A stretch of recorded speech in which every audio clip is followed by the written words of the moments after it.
اسلام تلوار کے زور پر نہیں پھیلا، اسلام اخلاق کے زور پر پھیلا، اسلام کردار کے زور پر پھیلا، اسلام رسول کی پاک سیرت کے زور پر پھیلا، اسلام اپنے اس فلسفے کے زور پر پھیلا جو انسان کی عقل میں آتا ہے انسان کے نجات اور کامیابی کا واسطے۔ اسلام کے لیے طاقت اور قوت استعمال نہیں ہوئی، یہاں تک کہ ایسا ہو گیا کہ حضور سرور کائنات 10,000 آدمیوں کو اپنے ہمراہ لے کے مکے پہنچے، جس واقعے کو تاریخ نے فتح مکہ کے نام سے یاد کیا ہے۔ جب حضور مکے پہنچے تو شام ہو رہی تھی تو حضور نے کہا کہ ہم ابھی مکے میں داخل نہیں ہوں گے، ہم سویرے مکے میں داخل ہوں گے۔ رات کو لشکر اسلام مکے کے باہر ٹھہر گیا، شام ہونے والی تھی، سورج چھپنے والا تھا، جھٹپٹا وقت تھا۔ جب مکے کی پہاڑیوں کے اوپر 2 آدمی چڑھے، ایک مسلمان تھا ایک کافر تھا، ایک بنی امیہ میں تھا ایک بنی عباس میں تھا، اور دونوں نے لشکر اسلام کو دیکھا۔ جو مسلمان تھے اور بنی ہاشم میں تھے ان کا نام عباس ابن عبد المطلب تھا، جو کافر تھا اور بنی امیہ میں سے تھا اس کا نام ابو سفیان ابن حرب تھا۔ دونوں نے لشکر اسلام کو دیکھا۔ ابو سفیان نے لشکر اسلام کو دیکھ کے ایک جملہ کہا عباس سے کہ فو تمہارے بھتیجے نے بہت بڑی حکومت بنا لی۔ یہ جملہ عباس کو اتنا برا لگا کہ ابو سفیان کو کوہنی ماری اور کہا بدبخت، یہ حکومت نہیں ہے رسالت ہے۔ یہ واقعہ چھوٹا سا واقعہ ہے مگر اسلام کی ہسٹری کا بڑا امپارٹنٹ واقعہ ہے، اسی لیے میں نے کہا کہ میں اس کو سنا چکا ہوں مگر پھر سنا رہا ہوں۔ عباس نے ابو سفیان کو کوہنی ماری اور کہا بدبخت، یہ حکومت نہیں ہے رسالت ہے۔ دیکھیے ابھی تک خیریت ہے، اس لیے کہ مسلمان رسالت کہہ رہا ہے، کافر حکومت کہہ رہا ہے۔ دونوں کے مذہب الگ ہیں، دونوں کے نظریے الگ ہیں، دونوں کی فکر الگ ہے۔ سویرے یہ غضب ہوا کہ ابو سفیان کلمہ پڑھ کے مسلمان ہو گیا۔ اب مسلمانوں ہی کے اندر 2 طرح کے لوگ ہو گئے، ایک وہ جو اسلام کو حکومت سمجھ رہے ہیں، ایک وہ جو اسلام کو رسالت سمجھ رہے ہیں۔ اور ہمایا آپ نے اب مسلمانوں کے اندر 2 طرح کے لوگ ہیں، ایک حکومت سمجھنے والے، ایک رسالت سمجھنے والے۔ حکومت کے معاملے میں مجھے کچھ بتانا نہیں ہے، آپ لوگ خوب اچھی طرح جانتے ہیں کہ جن کو تمنائے حکومت ہوتی ہے ان کے لیے نہ کوئی چیز اصول ہے، نہ کوئی چیز قاعدہ ہے، نہ کوئی چیز دستور ہے، نہ دین ہے، نہ ایمان ہے، نہ وعدہ ہے، نہ وعدہ وفائی ہے۔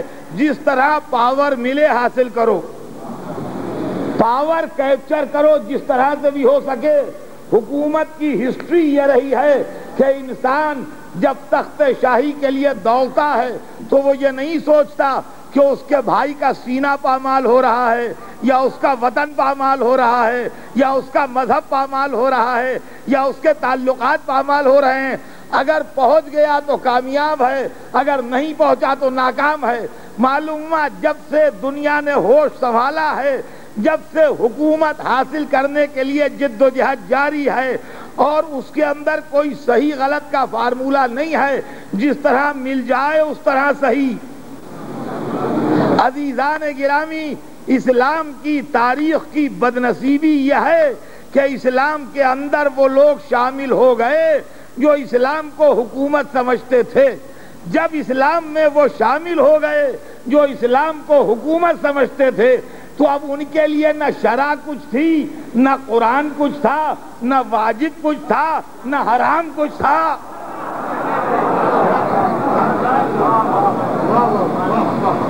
اور فرمایا ہم نے پاور کیپچر کرو، طاقت اقتدار حاصل کرو، تخت چھینو، تاج پر قبضہ کرو۔ نتیجہ یہ ہوا کہ یہ کام اسلام کے بالکل ابتدائی دور میں ہوا۔ نتیجہ یہ ہوا کہ بھولے بھالے انسانوں کی سمجھ میں یہ آیا کہ یہی اسلام ہے۔ وہ تو یہ کہیے کہ احسان ہے حسین ابن علی کا، جنہوں نے رسول کے 50 برس کے اندر اندر اپنی قربانی سے وہ شمع جلا دی کہ روشنی آج تک آ رہی ہے۔ صلوات بھیج دیں محمد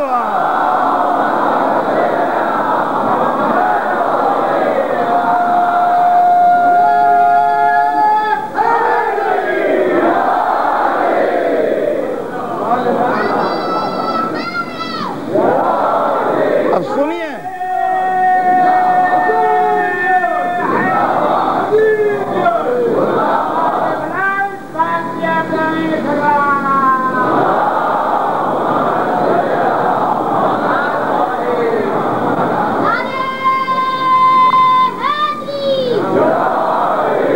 اب سنیے دین کیا ہے، حکومت کیا ہے۔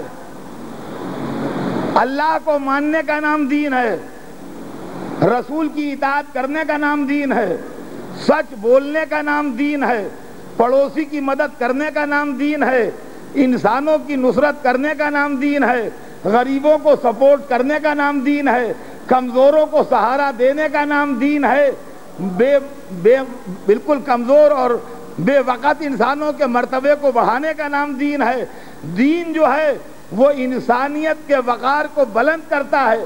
عالیشان محلوں کا نام دین نہیں ہے، خزانوں کا نام دین نہیں ہے، لشکروں کا نام دین نہیں ہے، فوجوں کا نام دین نہیں ہے، چمکتے اسلحوں کا نام دین نہیں ہے، خزانے کے انباروں کا نام دین نہیں ہے، سنہرے تختوں کا نام دین نہیں ہے، مگر دنیا کی آنکھوں میں چونکہ یہ تمام چیزیں چمک دمک پیدا کر دیتی ہیں، لہذا وہ یہ سوچتے ہیں کہ دین بھی رہے دنیا بھی رہے۔ چنانچہ جب اقتدار نے دین پر قبضہ کیا تو دین کو صرف ٹریڈ مارک کی طرح استعمال کیا۔ وہ لوگ سنیں،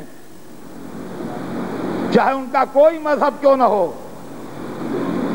اگر وہ واقعاً اسلام کے متعلق جاننے میں دلچسپی رکھتے ہیں تو وہ میری تقریر سنیں،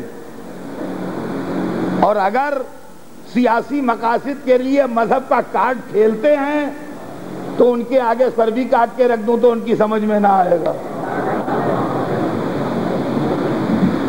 اور فرمایا ہم نے دین اللہ اور رسول کی اطاعت کا نام ہے، دین انسانوں کی خدمت کا نام ہے، دین کچھ ایسے کام کر جانے کا نام ہے جن سے انسانیت کو فائدہ پہنچے۔ اور اقتدار اور دولت اس سے الگ ہے، اس کا اصول اس سے الگ ہے، اس کے دستور اس سے الگ ہیں، اس کے قانون اس سے الگ ہیں۔ نتیجہ یہ ہے کہ دنیا میں ہمیشہ انسان زیادہ تر کھنچتا ادھر ہی ہے جدھر دولت ہوتی ہے، میجارٹی ادھری جاتی ہے جدھر عمدہ کھانا ہوتا ہے۔ مذہب انسان کو سادہ زندگی گزارنے پر مجبور کرتا ہے، اقتدار چمک دمک کی زندگی عطا کرتا ہے۔ مذہبی رہنما چھوٹے چھوٹے مکانوں میں رہتے ہیں، صاحبان اقتدار عالیشان محلوں میں رہتے ہیں، مذہب کے ذمہ دار کبھی کبھی فاقے بھی کر لیتے ہیں، کبھی کانٹوں پر بھی چل لیتے ہیں، کبھی پیٹ پر پتھر بھی باندھ لیتے ہیں، کبھی عزیزوں کے داغ بھی جھیل لیتے ہیں۔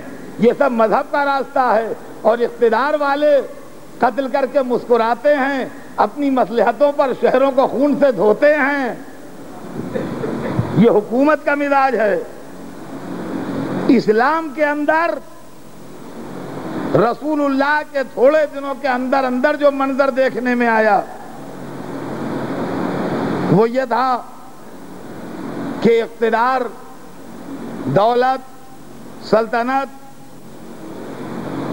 سب کچھ ہو گیا مسلمانوں کے اندر، تو اسلام کے چہرے پر ملوکیت کی نقاب پڑ گئی. جب اسلام کے چہرے پر ملوکیت کی نقاب پڑ گئی تو اب ضرورت اس بات کی تھی. دیکھیے اس کو سمجھیے گا، جہاں جہاں میری آواز جا رہی ہے توجہ سنیے گا.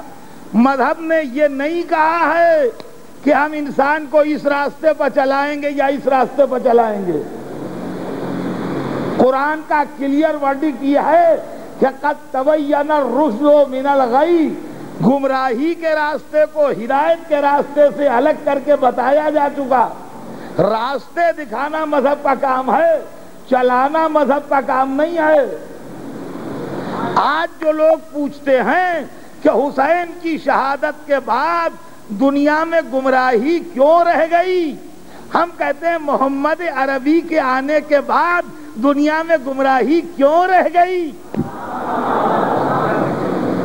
مذہب کا مطلب یہ نہیں ہے کہ سب کو صحیح راستے پر ہکا دے.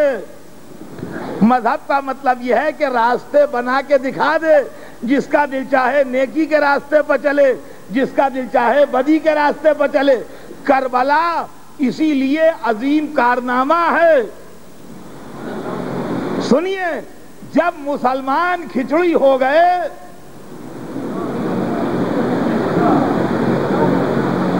کھچڑی سمجھتے ہیں آپ کیا چیز ہے؟ جس میں دال چاول ملے ہوئے ہوتے ہیں اس کو کھچڑی کہتے ہیں. ہماری اردو زبان میں کہ دال اور چاول ملا کے پکائے جاتے ہیں تو کہتا ہے کھچڑی. تو مسلمان کھچڑی ہو گئے، یعنی وہ بھی مسلمان جو حکومت کے لیے اسلام میں آیا اور وہ بھی مسلمان جو دین کے لیے اسلام میں آیا. اب جس سے کہیے تم حکومت کے لیے آئے ہو وہی لڑنے مرنے پر تیار ہو جائے. تم خود حکومت کے لیے آئے ہوگے، ہم تو دین کے لیے آئے ہیں. اب اس کھچڑی کو الگ الگ کون کرے؟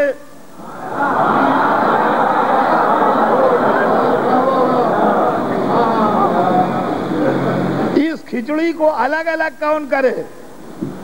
یہ دال چاول الگ الگ کیسے کیے جائیں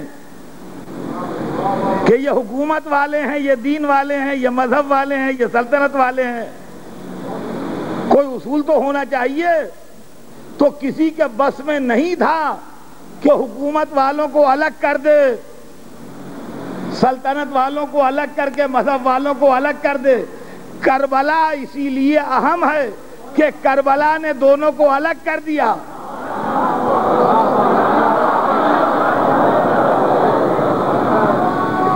اب عزیزان گرامی، اس مسئلے کو اچھے طریقے سے سمجھ لیجئے آپ کہ کربلا کیا ہے.